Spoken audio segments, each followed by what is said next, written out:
Hello, everyone. Welcome to Inside Winston Cup Racing. Today, we're in Charlotte, North Carolina at Cale Yarborough Motorsports. This is where they build and maintain the Fords that Derek Cope drives in the NASCAR Winston Cup Series. This team has a brand new sponsor, brand new colors for 1994.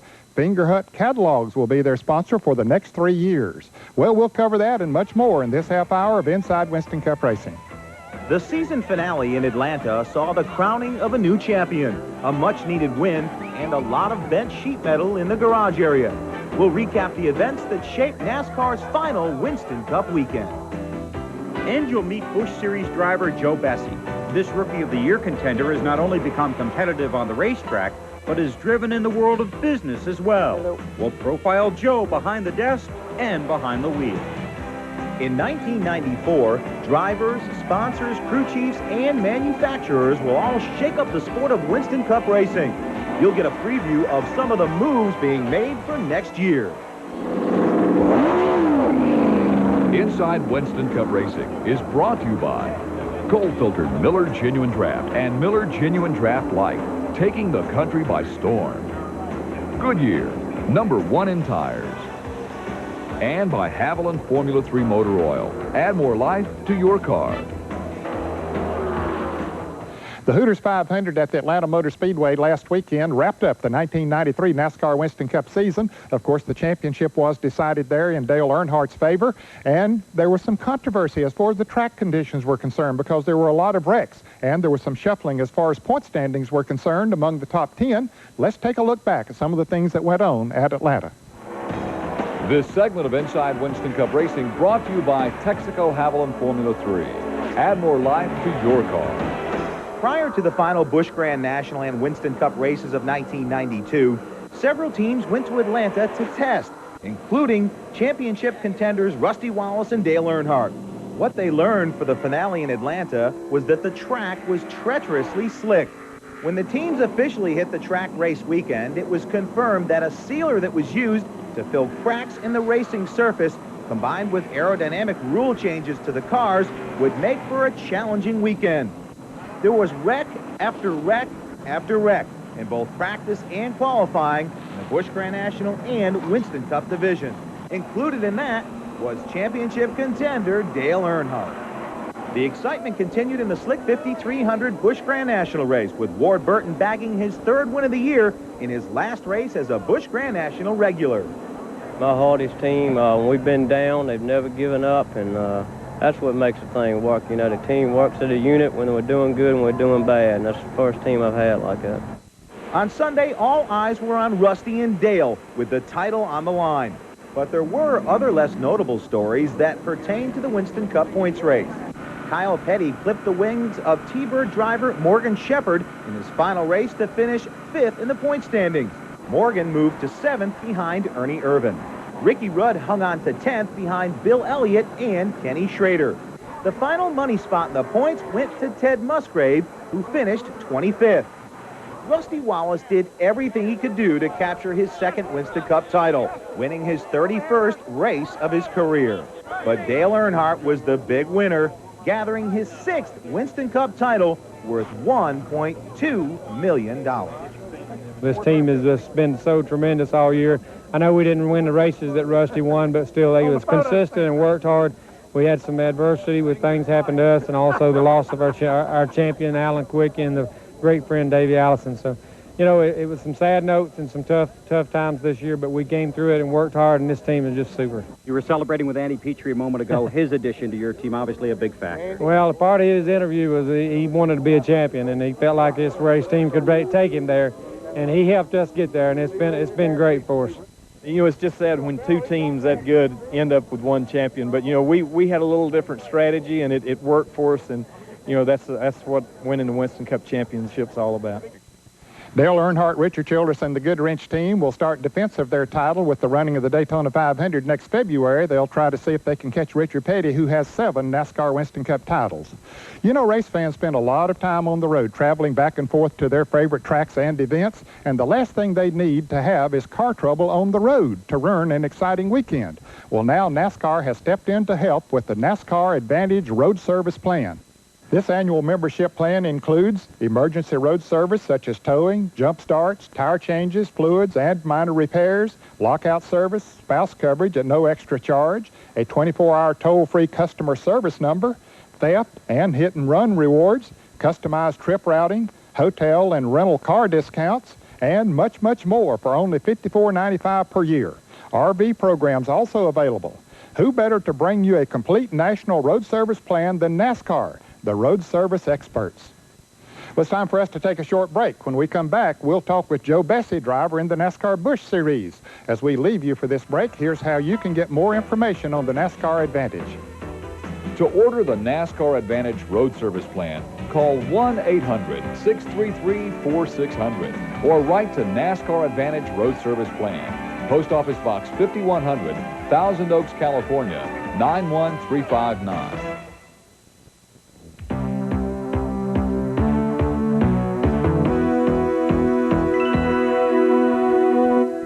Joe Bessie had a very successful career in the NASCAR Busch North Series. In 1993, he decided he would come south and run in the NASCAR Busch Grand National Series, and he was one of the top contenders in the Penrose Rookie of the Year Challenge. He had some awfully good runs, especially towards the end of the year. Joe runs his own team, and he also runs his own business. Recently, Bill Weber made a trip to Maine to talk with Joe Bessie.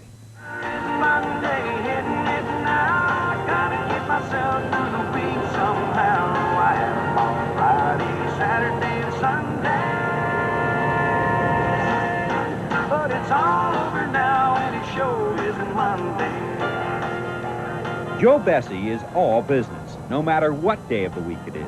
He owns his Busch Series team, and it's fitting that he drives the rig as well as the car, because back home in Scarborough, Maine, Bessie's business is trucking. Each week he flies home to check on the company he founded 11 years ago at the age of 21. Now, with 25 trucks running the Northeast Corridor, he's trying to balance his company and his blossoming career.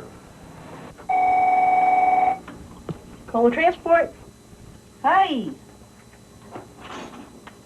You're empty in Philadelphia. Well, that's good news. That's it. No mail? Any mail? The mail's on your stack, as usual. My file. What time is it? 1:30. Time for me to get a watch. 77. Joe's racing career was born at Beach Ridge Motor Speedway in Scarborough as a junior in high school. That was 1977. Now, 16 years later, he's just wrapped up his rookie season in the Busch Series.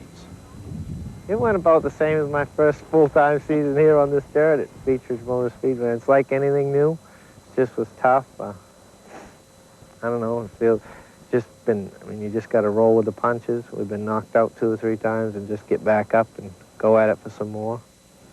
At home in Maine, Joe's Busch Grand National North experience was a license for winning. 1992 brought 3 victories and 11 top 10 finishes. But down south, 93 was a different story. We missed the championship by 6 points last year, and I felt like we could have won it, could have went either way. It's been tough down there. The schedule's so hectic. You don't have a lot of time to make friends.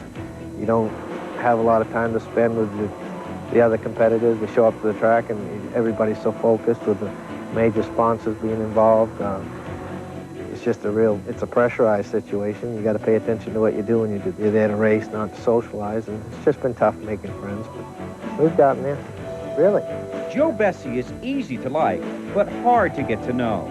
Behind the desk and behind the wheel, he is friendly, but focused, an approach that has slowed his acceptance in racing's social circles. Yeah, I haven't. I mean, I still haven't cracked it. The better we get, it seems the more they start to accept you. I've made it a point to race everybody as clean as possible this year.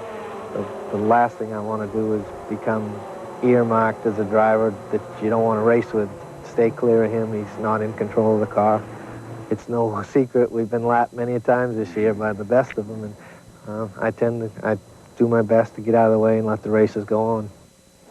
This Maine native anticipated a frosty reception from the close-knit racing fraternity in the South, a relationship he hopes will warm up over time. However, after finishing second in points in the Busch North Series last year, what he hadn't fully anticipated is the wild roller coaster ride he's had to endure during 1993. Roller coaster, peaks and valleys. to say the least. But you're ready to come back and do it again? Yeah, that would kill me. To not be able to come back in '94 and capitalize on the dues I've paid this year would break my heart. But I don't know for sure, that nothing is in concrete that we will be back in '94, but I gotta believe, I have a gut feeling that something's gonna come about for Joe Bessie, and I'm gonna be able to capitalize on the dues I've paid this year. Bessie is emotionally motivated by his fond memories of the late Alan Kowicki. His car number is a tribute to Kowicki, who ran the number 97 in the ASA series. Bessie has modeled himself after the former champion, a man he'd never met. He just got that streak of independence in him that I've got. I was so close to him as far as being in the garage areas at many times last year and many times early this year, and never made the effort to go meet the man, only because I knew he was so focused on what he was doing. Watching him take that championship, and it actually brought tears to my eyes right there in the motel room. I felt like a fool, but it was just the way he just did it. It was a small, I mean, it wasn't even a small, it was a miracle. With the race season now complete, it's back to business for Joe Bessie. He won't be working weekends on the road this winter, but come February, he'll be racking up the miles on and off the track. I'm really looking forward to '94, and hopefully I don't let myself down. If you saw the Slick 5300 at the Atlanta Motor Speedway last weekend, you know that Joe Bessie had one of the fastest, if not the fastest car on the racetrack. It's too bad that he wrecked with about 25 laps to go while challenging for the lead. We need to take a short break. When we come back, we'll preview the 1994 NASCAR Winston Cup season, so you stay with us.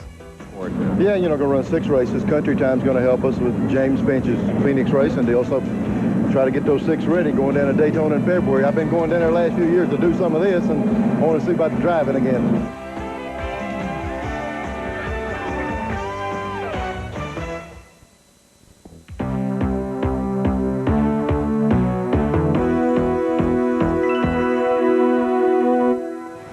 As long as I have been around NASCAR Winston Cup racing, I don't think I have ever seen as many changes as we'll see for 1994. Sponsors, drivers, crew chiefs, you name it, and it's changing. And it might even change before you see this on the air. Let's take a look at some of the things that we know about now. As the Winston Cup Tour takes off for Daytona in 1994, there will be few teams left untouched by the change of seasons. Each year, drivers, crew chiefs, and corporate sponsors search for that certain situation that hopefully will help them ultimately celebrate a championship season. A look at who's who and what's what for '94, starting with the number 1 car. Rick Mast will continue as is, no changes. He'll continue to hunt for win number 1 next year. On the other hand, it's hard to believe Rusty Wallace, after winning 10 races in 1993, will switch from Pontiac to Ford in 1994. How about the Winston Cup champ? Well, if it ain't broke, don't fix it. Morgan McClure has yet to announce a permanent driver to replace the departed Ernie Irvan for next year. As of right now, the focus is on Sterling Marlin, who will leave the Stavola brothers. The Tide Ride will have the same driver in 1994, but a new owner. Both are Ricky Rudd. Rudd, starting his own team, will field Fords and the number 10. Well, we're really looking forward to it. You know, we're enjoying all the time we've got because we're making good use of it, trying to get organized and get the cars up and built. And we've already had 2 test sessions, and the cars run extremely well in both test sessions. So going into the winter, having those behind us feels awful good. A threat to win the championship every year since 1989, Mark Martin will be without longtime crew chief and confidant Steve Meal next year. Jeff Woodine is searching for a sponsor for his newly acquired race team. Chances are he'll have one before he hits Daytona. We've had one all year. You know, Family Channel's been with us, and that's really great, but they're not coming back with us next year. So we're still looking. Hopefully a couple weeks we'll be able to make a big announcement. The inside track says Busch Grand National driver Jeff Burton will replace Sterling Marlin in the Stavola brothers Ford, but what will replace Rebestis as a sponsor, because they're out. Expect P.J. Jones to take another stab in the Harry Melling Ford number 9 next year. Everything should be the same with Elliott next season as well, except the win column, he hopes. Spencer and Sponsor are both leaving Bobby Allison in 1994. Spencer goes with Junior Johnson and McDonald's. Terry Labonte goes with the Hendrick team along with Kellogg's next season. His number is now number 5. Bud Moore and Lake Speed will sport new colors in 1994 with Ford Quality Care on the car. The Family Channel has rising star Ted Musgrave in their lineup next season. Car owner Jack Roush unveiled the machine to rave reviews in Atlanta. Many teams won't be making any moves next season, like the Joe Gibbs team. Buddy Baker could be back with a limited schedule for Dick Moroso. No changes for Morgan Shepherd and the 21 car. Bobby Labonte and Bill Davis will switch to Pontiac next season. They may trade their Fords for Rusty's Pontiacs. The cars of Jeff Gordon, Kenny Schrader, Brett Bodine, Ernie Irvin, and Michael Waltrip will all remain relatively the same. How about Neil Bonnet, though? He'll be back in a limited schedule with Country Time.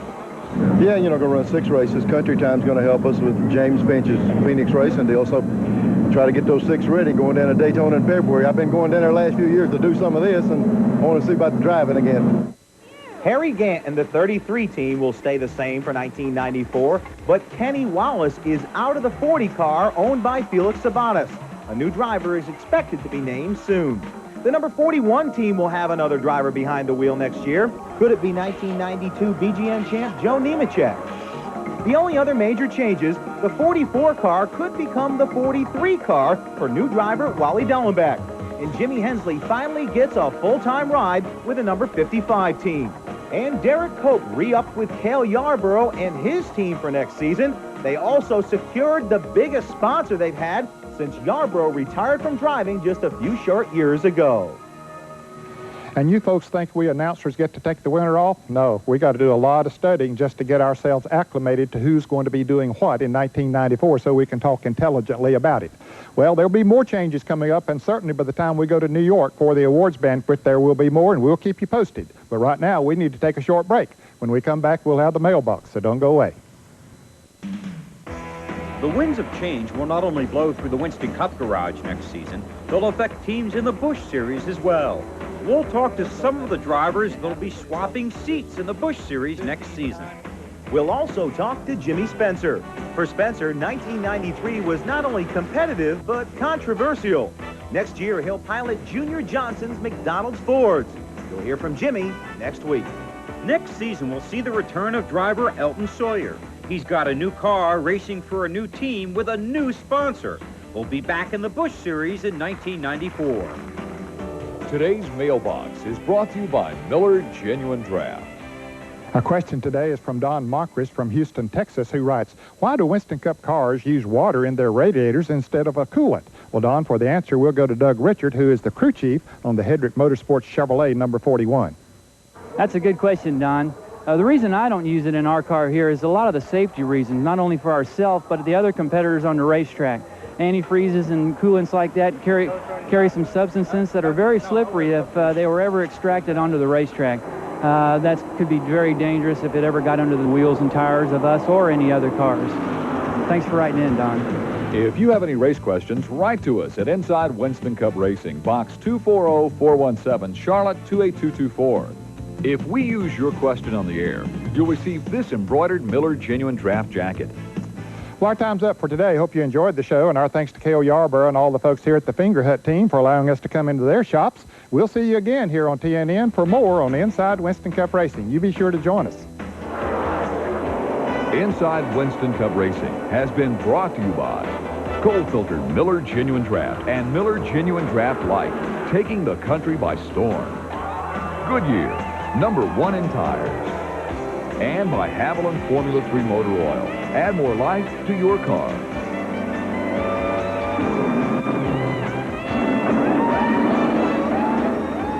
Ground transportation for the Inside Winston Cup Racing crew provided by Mark III Luxury Vans and Trucks, the official vans and trucks of NASCAR. Footwear provided by Simpson Race Products, makers of the Ground Effects line of motorsports footwear. For order information and a new 1994 catalog, call weekdays 9 a.m. to 5 p.m. Pacific Time, 800-654-RACE. Communications for Inside Winston Cup Racing are provided by Racing Radios, the official communications of NASCAR and the Winston Cup Series. Call for information.